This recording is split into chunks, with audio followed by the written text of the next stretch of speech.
সমগ্র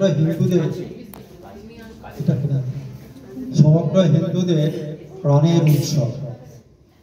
শাস্ত্রীয় মতে মাঘ মাসের পঞ্চমী তিথিতে এই সরস্বতী পূজা অনুষ্ঠিত হয়।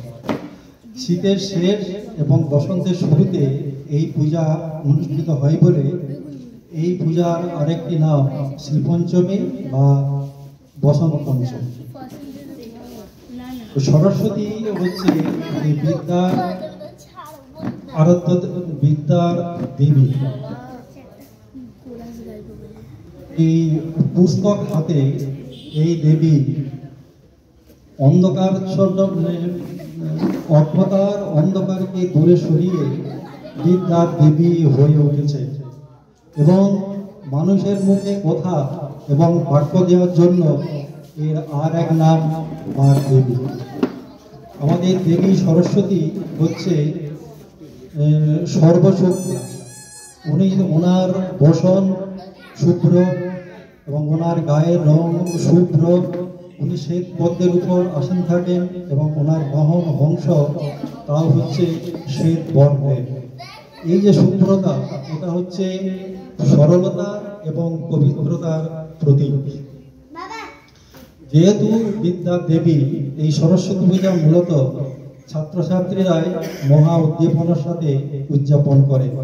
তাই সমস্ত শিক্ষা প্রতিষ্ঠানে এই পূজা ধুমধামে পালিত হয়। শিক্ষার্থীদের শিক্ষা লাভের আকাঙ্ক্ষা চিরন্তন।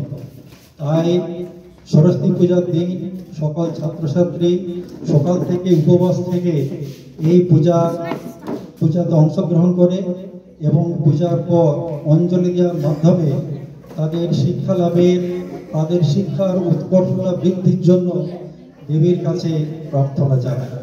শুধু শিক্ষা প্রতিষ্ঠান ছাড়াও প্রায় অধিকাংশ বাড়িতে এবং পাড়ায় এই পূজা অনুষ্ঠিত হয়।